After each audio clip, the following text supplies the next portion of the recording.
오늘 우리에게 주시는 하나님의 말씀은 신약성경 사도행전 19장 8절로 20절까지 말씀입니다.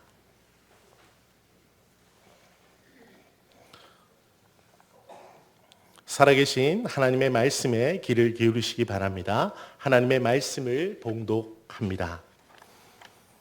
바울이 회당에 들어가 석 달 동안 담대히 하나님 나라에 관하여 강론하며 권면하되 어떤 사람들은 마음이 굳어 순종하지 않고 무리 앞에서 이 도를 비방하거늘 바울이 그들을 떠나 제자들을 따로 세우고 두란노 서원에서 날마다 강론하니라.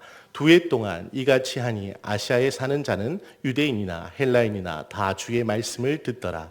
하나님이 바울의 손으로 놀라운 능력을 행하게 하시니 심지어 사람들이 바울의 몸에서 손수건이나 앞치마를 가져다가 병든 사람에게 얹으면 그 병이 떠나고 악귀도 나가더라. 이에 돌아다니며 마술하는 어떤 유대인들이 시험 삼아 악귀 들린 자들에게 주 예수의 이름을 불러 말하되 내가 바울이 전파하는 예수를 의지하여 너에게 명하노라 하더라. 유대의 한 제사장 스게와의 7 아들도 이 일을 행하더니 악귀가 대답하여 이르되 내가 예수도 알고 바울도 알거니와 너희는 누구냐 하며 악귀 들린 사람이 그들에게 뛰어올라 눌러 이기니 그들이 상하여 벗은 몸으로 그 집에서 도망하는지라. 에베소에 사는 유대인과 헬라인들이 다 이 일을 알고 두려워하며 주 예수의 이름을 높이고 믿은 사람들이 많이 와서 자복하여 행한 일을 알리며 또 마술을 행하던 많은 사람이 그 책을 모아 가지고 와서 모든 사람 앞에서 불사르니 그 책값을 계산한 즉 은 5만이나 되더라. 이와 같이 주의 말씀이 힘이 있어 흥왕하여 세력을 얻으니라. 아멘. 성령 강림절후 20째 주일이며 종교개혁 주일입니다. 중세교회가 복음의 정수를 벗어나 타락했습니다.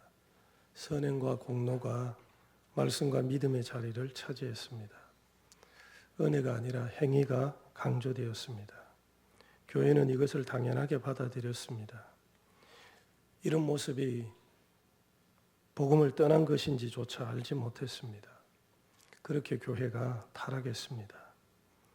종교개혁 508주년을 맞이합니다. 개혁을 외치며 개혁의 토대 위에 세워진 개혁교회, 개신교회가 500년의 역사를 이어오며 이제 우리가 관습, 전통, 유전에 매여 타락하고 있는 것은 아닌지를 잘 살펴봐야 합니다. 개혁은 구조나 제도를 개선하거나 혁신하는 것이라 합니다. 구조나 제도를 개선하고자 할 때 그것을 누리는 이에 반발, 익숙해진 것을 내려놓아야 하는 이에 저항이 있기에 쉽지 않습니다. 그러나 하나님 앞에 내려놓고 말씀으로 돌아가야 합니다. 종교개혁은 새로운 것이 아니었습니다. 이전에 없던 것을 발견한 것이 아닙니다. 이전에 있었습니다. 주께서 주신 말씀으로 다시 돌아가는 것이었죠. 종교개혁이라고 하니 거창한 어떤 것, 이전에 없던 새로운 것을 만들어내는 것으로 생각하면 안 됩니다. 주께서 이미 말씀하신 것을 떠난 우리의 모습을 깨닫고 회개하는 겁니다. 한국교회가 말씀으로 회복되기를 원합니다. 교권주의, 배금주의, 세속주의, 권위주의, 차별, 분열, 이 모든 죄를 하나님 앞에 회개하고 예수님의 통치를 받는 하나님 나라가 되길 원합니다. 그리고 어제 우리 중곡동교회 잔치 바자회가 있었습니다. 우리 수고한 남녀성교회 감사드리며 또 함께한 이들에게도 감사를 드립니다. 오늘도 모든 사람이 죄를 범하여 하나님의 영광에 이르지 못하는 죄인임을 알고 그런 나를 사랑하사 죽으시고 부활하신 예수님을 예배하는 성도에게 부활의 능력과 소망이 가득하길 축원합니다. 오늘 말씀은 바울의 에베소 사역입니다. 고린도에서 1년 6개월을 사역한 후에 바울은 에베소로 건너옵니다. 에베소에서 오래 머물기를 여러 사람이 청하였는데 바울은 허락하지 않고 안디옥 교회로 귀환합니다. 바울의 2차 선교 여정이 끝을 맺습니다. 바울은 안디옥 교회에 얼마 동안 머물다가 다시 형제들을 굳건하게 하기 위해 3차 선교 여정을 출발합니다. 사도행전 19장은 이 에베소 사역, 바울의 3차 선교 여정입니다. 에베소는 로마 제국 아시아주의 수도였습니다. 에베소는 항구 도시로 교통의 요지며 무역 도시였습니다. 에베소는 아데미 여신을 숭배하기 위해 세워진 신전이 있었습니다. 아르테미스는 그리스 신화에 나오는 여신 중 하나로 사냥, 숲, 달과 관련되어 있고 무엇보다 여성의 출산을 돕고 어린아이를 돌본다고 알려져 있습니다. 즉 출산과 육아의 여신이라 할 수 있습니다. 출산과 육아와 관련되어 다산의 여신, 위대한 어머니 여신으로 숭상되었습니다. 그래서 자녀를 많이 낳고 그 자녀가 번성하길 바라는 사람들의 소망을 채워주기에 안성맞춤이었습니다. 사람들이 원하는 것과 맞아 떨어집니다. 사람들이 무엇을 원합니까? 잘 되길 원하죠. 풍성하고 풍요롭게 살기 원합니다. 그 중에서도 자녀가 잘 되기를 원하죠. 자녀가 잘 자라서 성공하길 원하죠. 당시의 다산은 축복이었습니다. 그런데 아르테미스 여신이 출산, 육아를 관장하니 사람들에게 적합했습니다. 그래서 많은 이들이 자녀 출산과 자녀 성공을 바라며 아데미 신상 앞에 엎드렸습니다.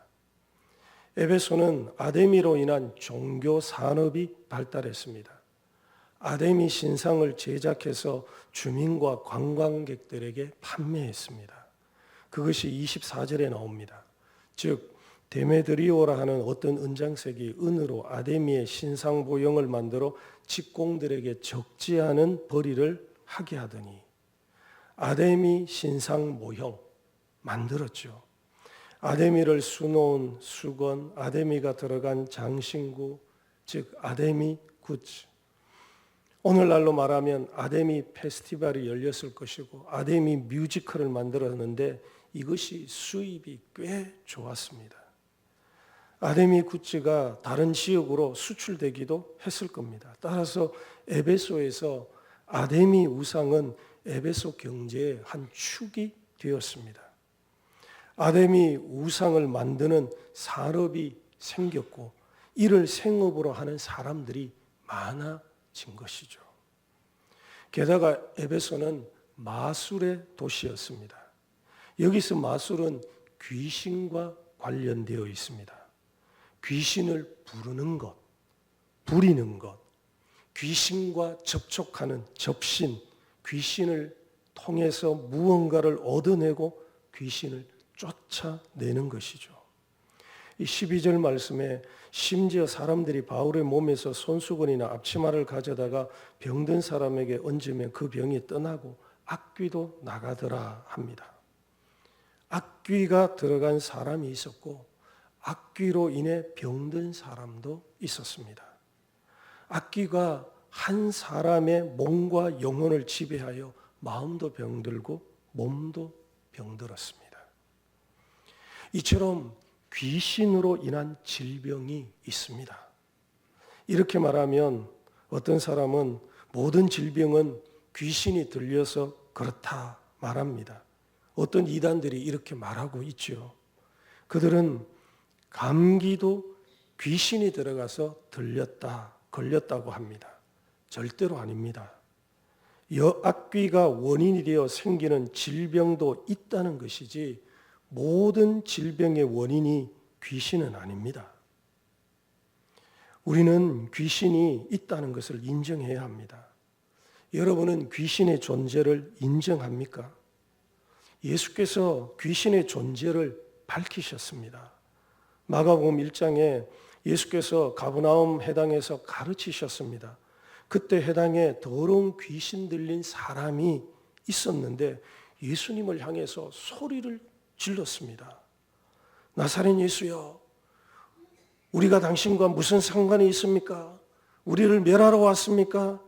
나는 당신이 누구인지를 아는데 하나님의 거룩한 자입니다. 이렇게 소리치는 겁니다. 그래서 예수께서 꾸짖으시면서 그 사람에게서 나오라 하시니 더러운 귀신이 그 사람에게 경련을 일으키고 큰 소리를 지르며 나왔습니다. 더러운 귀신이 사람에게 들어가 그를 지배하고 있었습니다. 따라서 귀신이 있습니다. 자기 지위를 지키지 않고 떠난 천사, 하나님의 보좌에 오르려고 한 교만한 천사, 타락한 영적 존재로서 귀신이 하나님의 피조 세계에서 활동하고 있다고 성경은 분명하게 말합니다.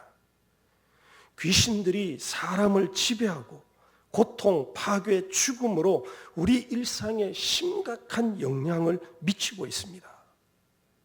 귀신이 나와 우리와 상관없는 존재가 아닙니다. 귀신은 귀신끼리 모여서 사는 것이고 사람은 사람끼리 모여서 사는 것이 아니라는 겁니다. 타락한 천사 귀신의 목적은 우리를 지배하는 겁니다. 귀신은 자기의 존재를 감추며 우리를 속이기도 합니다. 이성과 과학이 발달한 문명 세상에서 신은 없다라고 하죠. 신이 없다는 것은 귀신도 없다는 뜻입니다. 그렇게 신을 벗어나 사람의 세상을 만들려고 합니다. 사람이 주인이 되는 세상이죠. 그리스도인은 하나님께서 모든 피조물을 창조하셨고 만물을 다스리는 왕이심을 고백합니다. 그런데 귀신은 신이 없다고 하므로 사람이 세상의 주인이며 사람이 세상의 왕노릇하라고 하는 겁니다. 중세에서 근대 시대로의 변화에 이 신본주의에서 인본주의로의 변화가 일어납니다. 근본적 가치, 세계관이 변하기 시작합니다. 패러다임의 전환이 일어납니다. 하나님 중심에서 사람 중심으로 바뀌는 것이 르네상스 혁명입니다. 인문주의가 득세하기 시작하는 거죠. 이 인본주의가 하나님을 세상에서 몰아내더니 마침내 하나님은 없다, 신은 죽었다 라고 선포하며 사람이 세상의 주인 행세를 하도록 만들었습니다. 이것이 어디서 온 것일까요? 공중의 권세 잡은 자, 마귀에게서 온 겁니다. 마귀가 직접적으로 사람에게 들어가서 지배하기도 하지만 사람을 교묘하게 속여 하나님을 떠나 사람이 주인이 되는 세상을 만들도록 부추긴 겁니다. 그래서 세상의 중심은 사람, 이 세상의 중심은 내가 최고, 사람이 최고, 이런 세상이 된 거죠. 그래서 서구 유럽, 서구 문명이 여기에 넘어갔습니다.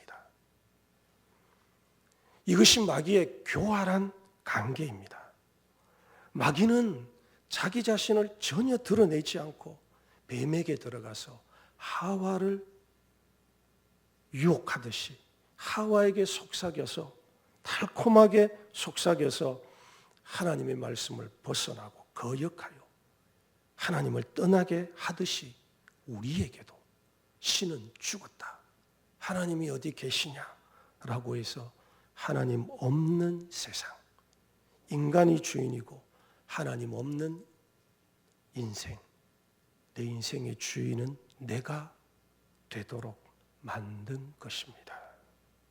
그렇게 마귀가 조장했고 지금 이 현대 문명이 다 그렇게 마귀의 교활함에 넘어가고 있는 거죠. 그런가 하면 귀신이 직접적으로 사람을 지배하는 경우도 있습니다. 마가복음 5장에 거라사 지방에 더러운 귀신 들린 사람 이야기가 나옵니다. 이 사람은 더러운 귀신이 들렸는데 무덤에 거주합니다. 이 사람은 더러운 귀신에 붙들려서 자신을 학대, 자기 파괴하고 있었습니다. 밤낮 마가복음 5장 5절에 밤낮 무덤 사이에서나 산에서나 늘 소리 지르며 돌로 자기의 몸을 해치고 있었다 합니다. 이 더러운 귀신은 그 사람에게 들어가서 사람과 어울리지 못하게 만듭니다. 이상한 소리를 계속 지르게 하니 사람과 어울려 살 수가 없습니다. 귀신은 공동체의 위협적이고 이질적인 존재가 되도록 만들었습니다. 그래서 공동체가 이런 사람과 우리가 어떻게 함께 하겠느냐 용납하지 못하게 했고 결국 그는 사회로부터 공동체로부터 격리됩니다. 이처럼 더러운 귀신이 이 사람을 고립토록 만듭니다. 이 시대 가장 중요한 이슈 중에 하나가 뭡니까? 고독이죠. 다 분열되어서 분명히 가족끼리 같이 사는데 고독합니다. 외롭습니다. 마음 나눌 사람이 없습니다. 이 고독 고립이 이 현대 문명 자본주의 사회의 심각한 질병입니다. 이런 일들이 왜 발생했을까요? 개인주의, 이기주의, 네가 최고. 마귀가 만들어낸 겁니다. 사람이 만든 것 같지만 마귀가 그렇게 만들어낸 거죠. 게다가 귀신이 들어가니 귀신이 그 사람의 몸을 해치게 합니다. 의지조차도, 사람의 의지조차도 귀신에게 종속되어 자신을 자해하는 겁니다. 이 사람이 원해서 자기 몸을 파괴하는 것이 아니라 귀신에게 사로잡혀서 자신도 어쩔 수 없이 자기를 해치는 겁니다. 이 귀신의 힘을, 귀신이 들어가면, 귀신이 지배하면 귀신의 힘을 벗어날 수가 없습니다. 귀신이 한 사람의 의지까지 점령해 버렸습니다. 그래서 이 사람이 귀신에게 붙들려 귀신에 의해 몸과 마음이 병든 것이죠. 예수께서 더러운 귀신을 향해 그 사람에게서 나오라고 명하셨습니다. 그러자 더러운 귀신이 돼지에게 들어가게 해주시기를 청했고 예수께서 허락하셨습니다. 더러운 귀신들이 이 사람에게 나와서 돼지에게 들어가자 돼지들이 바다로 뛰어내려 몰사합니다. 이 귀신 들린 사람이 자기 몸을 해쳤듯이 돼지에게 귀신이 들어가자 돼지떼가 이 본능적으로 살려고 하는 이 돼지떼가 생존 본능이 강한데 이 돼지떼가 바다로 뛰어들어 몰사합니다. 귀신이 들어가면 파괴적인 자기를 해치는 악한 일들이 일어나게 되는 겁니다. 이 상식적으로 이해할 수 없는 일이 발생한 거죠. 귀신이 있을까요? 없을까요? 귀신은 있습니다. 예수를 믿는 사람들이 귀신이 없다 그러면 안 되죠. 우리가 예배 드릴 때마다 하나님은 영이시니 하나님도 영이십니다.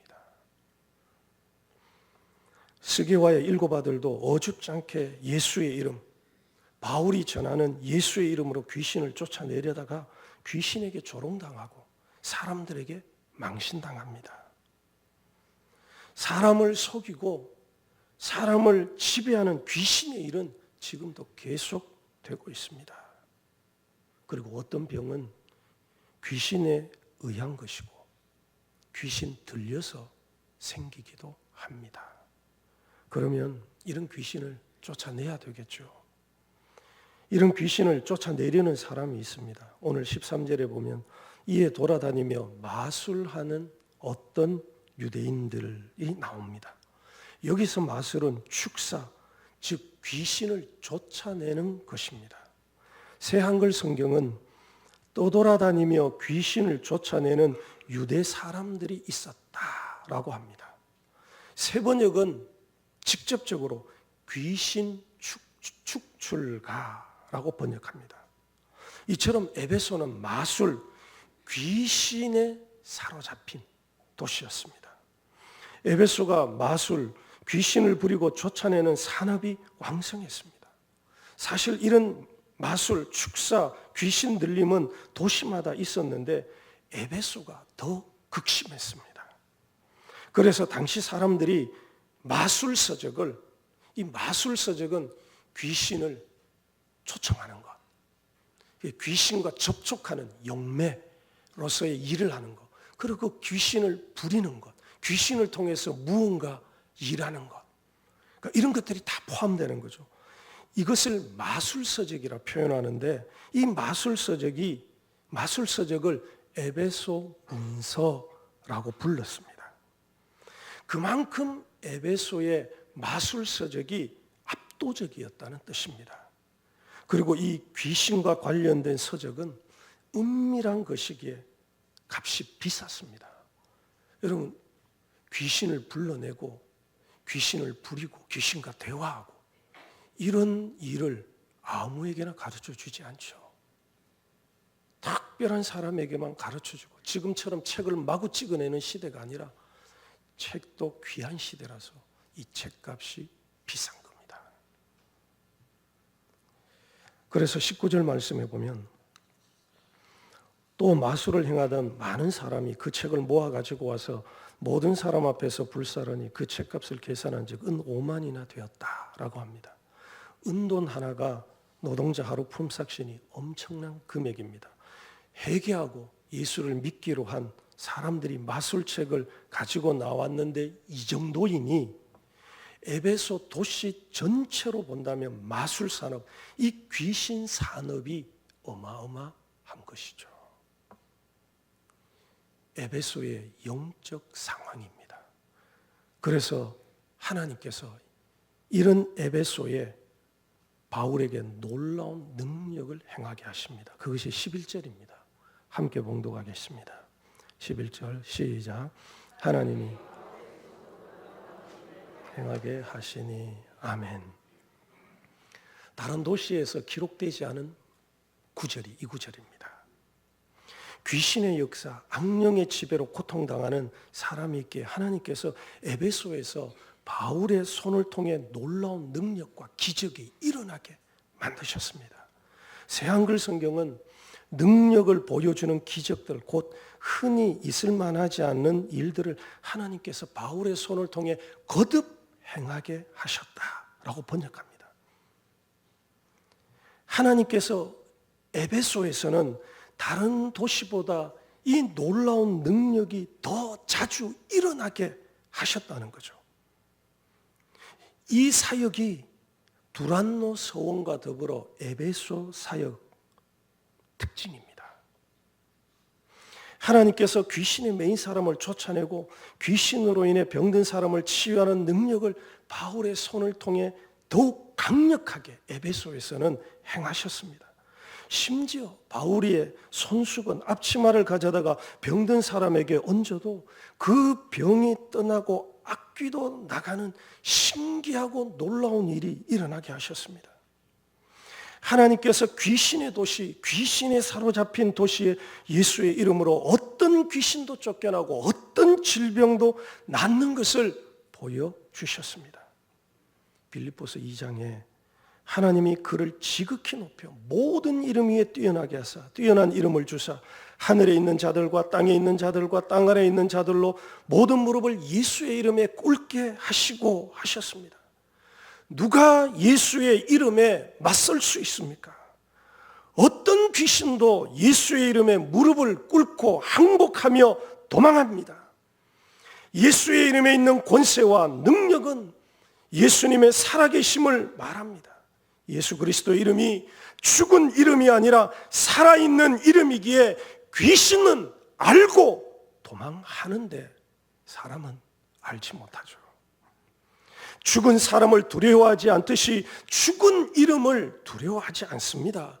살아있기에 예수께서 십자가에서 죽으실 뿐만 아니라 다시 살아나셨기에 그 사신 이름을 마귀가 두려워하는 겁니다. 그래서 예수님이 승리자다, 예수님이 강하고 능한 만왕의 왕이시며 구원자이심을 드러낸 겁니다. 이처럼 예수의 이름, 그 영광과 권능을 바울을 통해 직접적으로 악한 귀신을 쫓아내게 하심을 통해 나타내신 겁니다. 바울이 하고 싶어 한 일이 아닙니다. 하나님께서 에베소에서는 이 악한 귀신이 들어가 있고 악한 귀신이 지배당하는 사람이 많아서, 그 일로 고통당하는 사람이 많아서 에베소에서는 특별하게 이 권능과 능력을 허락하사 일어나게, 놀라운 일이 일어나게 만드신 거죠. 다른 도시에서는 이만한 능력과 이만한 능력의 횟수가 나타나지 않았는데 에베소에서는 바울의 손을 통해 놀라운 능력이 일어나게 하셨습니다. 그래서 항상 할 수 있다 이렇게 생각하시면 안 됩니다. 하나님의 성령의 인도와 뜻을 따라 이 에베소에서는 특별하게 하나님께서 영적 권능을 행사하신 거죠. 놀라운 능력의 주체가 하나님이며 그 능력의 통로가 바울입니다. 그래서 바울이 에베소 교회에 편지한 에베소서를 읽어보면 무슨 이야기가 나옵니까? 영적 전쟁 이야기가 등장합니다. 다른 서신서에서는 잘 언급되지 않는 영적 전쟁, 에베소서 6장에 그래서 이 전쟁에 따른 무기, 믿음의 방패, 성령의 검, 구원의 투구, 의의 호심경, 그리고 복음의 평안의 신발, 그리고 무시로 깨어서 기도하며 마귀와 대적하라 라는 이야기가 에베소서에 나오는 이유인 거죠. 왜냐하면 에베소가 그만큼 귀신의 역사가, 지배가 강력했다는 걸 의미하는 거죠. 지금도 어떤 땅에서는 이런 귀신의 지배, 사람 몸에 들어가고 그 사람을 통해 그 사람이 고통당하고 병들게 만들고 파괴하는 이런 일이 일어나고 있습니다. 그런 땅에서는 하나님께서 바울의 손을 통해 놀라운 능력을 행하셨듯이 믿음의 사람의 손을 통해 이 놀라운 능력이 행사되게 하십니다. 급하고 강한 바람처럼 이란 책이 있습니다. 이 책의 저자인 멜텔리 목사님은 인도네시아 부흥의 증인으로 티모르 섬에서 일어난 성령의 역사를 전 세계에 알린 사람입니다. 이 책에서 그의 전도팀 이야기를 하나 싣고 있습니다. 그 내용이 이렇습니다. 전도팀이 어떤 마을에 복음을 전하러 갔는데 그 마을에서 토착신을 섬기는 제사장이 말했다. 만일 예수신을 전하고 싶다면 예수가 우리 신보다 강하다는 것을 증명해 보이라. 전도팀은 하나님께 기도를 드린 후에 제사장에게 마을 사람들을 모으십시오. 하나님과 너희 신 중에서 누가 더 센가를 보게 될 것입니다. 그래서 한 1000여 명의 마을 사람들이 모여들었고 그러자 팀들은 손을 들어 하나님께 기도하기 시작했습니다. 예수의 피를 의지해서 예수 이름으로 말하노니 사탄은 떠나갈지어다. 전도팀의 기도에 갑자기 토착신 제사장의 우두머리가 덜덜 떨기 시작했습니다. 그리고 이렇게 말합니다. 선생님들, 나는 여러분의 신 예수를 믿고 싶습니다. 갑작스러운 변화에 궁금해진 마을 사람들이 이유를 묻습니다. 그러자 그가 나는 우리 신의 제사장이었으며 늘 신들과 대화를 했습니다. 그런데 여러분이 기도하면서 예수 이름으로 떠나라고 명령할 때 이곳에 모였던 가장 큰 귀신부터 가장 작은 귀신까지 예수가 더 이상 우리가 이곳에 머무는 것을 허락하지 않는다며 다 달아나 버렸습니다. 라고 대답했습니다. 영적 전쟁은 지금 이 땅에서 이런 영적 전쟁은 강력하게 우리에게 지배함으로써 일어나지 않지만 아직도 어떤 지역에서는 어떤 마을에서는 이 우상의 지배, 귀신의 직접적 지배가 일어나서 사람들이 고통을 받습니다. 사람들은 예수 이름에 귀신이 떠나는 것을 보며 예수가 왕이시구나, 예수가 제일 강하구나, 이것을 알게 되는 거죠. 하나님께서 바울의 손을 통해 에베소에서 이런 귀신을 쫓아내고 귀신으로 인해 생긴 질병을 치유하게 하신 것은 사람들이 그들이 믿는 우상이 아니라, 그들이 절하는 우상이 아니라 예수가 구원자고 예수가 이 세상에서 유일한 왕이심을 보이기 위해서 그 일을 행하게 하신 겁니다. 사랑하는 여러분, 종교개혁주의를 맞이하며 우리의 왕은 누굽니까? 이 세상에서 가장 강한 분이 누굽니까? 그 하나님을 믿으면서 우리는 왜 이 세상 두려워하고 떨고 불안해하고 근심하고 염려해야 하는 거죠? 가장 강하시고 가장 능하시고, 그런데 거기에다가 죄인을 불쌍히 여겨주시는 이 예수님을 믿으면서 우리가 왜 두려워해야 할까요? 그 어떤 귀신도 예수 이름에 쫓겨갑니다. 예수님만이 우리의 구원자며 승리자입니다. 이 세상 사람들은 지금도 점을 보고 굿을 하고 있습니다. 많은 사람이 여전히 부적을 지니고 다니죠. 지갑에도 넣고 옷에도 넣고 집에 문설주에도 붙이고, 그리고 대학교 앞에 타로점을 치는 집이 그렇게 많습니다. 어제 우리 바자에 광진구 구청장님이 오셔서 이제 그 건대 주변에 우리 노점상들을 정리한 이야기를 하시는데요. 그러면서 하시는 말씀이 한 100수십 개 노점상을 정리하는데 그 중에 타로 집이 56개랍니다. 그만큼 많은 사람들이 뭐 재미로 본다라고 하지만 뭐 그렇게 이야기하겠죠. 타로점을 보고 자기 운세, 연애운 뭐 이런 것들을 보는 사람들이 많다는 거죠. 오늘의 운세를 보는 사람들도 그렇게 많다고 하네요. 그들의 마음은 여전히 우상을 찾고 의지하고 있습니다.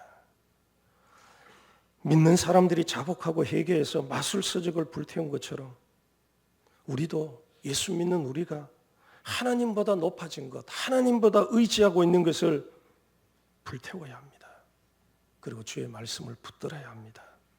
그래서 이 시대 우리 한국교회가, 중곡동 교회가 다시 말씀으로, 다시 성경으로, 다시 믿음으로 행하여 승리하는 성도요 교회가 되길 축원합니다.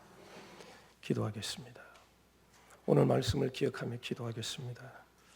이 종교개혁주일에 하나님, 제가 불태워야 할 것은 무엇입니까? 하나님보다 더 사랑하는 것, 내 마음속에 하나님보다 더 귀하게 여기는 것 다 꺼내서 오늘 이들이 마술서적을 불태운 것처럼 불태워야 합니다. 하나님, 깨끗하고 정결한 예수의 신부가 되게 해주십시오.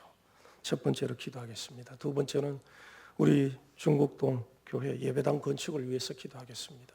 하나님, 이 일이 하나님께는 영광이요, 우리 교회는 이 예배당 건축을 통해 자기 신앙을 살펴보고 정말 하나님을 위한 헌신이냐 아니면 만몬이냐, 자기 신앙을 점검하고 성숙해지는 계기로 삼는 예배당 건축이 되도록, 이런 기도 제목을 두고 우리 1, 2분 정도 함께 기도하겠습니다. 걸어가신 주님, 주님께서 십자가에서 우리를 위해 죽으시고 성경대로 3일 만에 다시 부활하신 이 승리의 날, 기쁨의 날, 인류에게 생명이 열린, 천국의 문이 열린 이 귀한 날, 하나님을 기뻐하며 왕이신 우리 주님을 온전하게 예배하는 거룩한 주일이 되고 거룩한 예배가 되게 주님 인도해 주시옵소서. 참으로 나를 사랑하시는, 오직 나만을 향하시는 주님처럼 하나님, 저도 우리 주님만을 가슴에 품고 우리 주님만을 의지하며 주께서 주신 말씀으로 살아가는 예수의 제자가 되게 하여 주시옵소서. 이 세상의 공중의 권세 잡은 자, 마귀의 종로로 타던 하나님 벗겨주셔서 마침내 하나님의 자녀 삼아주시고 그 주님 목자 되신 우리 주님을 따르게 하심을 감사드리며 하나님 평생을 우리 주님을 노래하며 그 이름을 기뻐하며 그 이름만으로 사는 예수의 사람이 되게 주님 저를 도와주시옵소서. 좌우로 치우치지 말게 하시고 변질되지 말게 도와주시고 하나님 주님께서 행하신 종의 도를 그 십자가의 길을 끝까지 걸어갈 수 있도록 하나님 도와주시옵소서. 세상의 부귀영화가 아니라 오직 주님만으로 만족한 삶이 되도록 인도해 주시옵소서. 주님, 우리 중곡동교회 예배당 건축을 위하여 기도합니다. 감사합니다.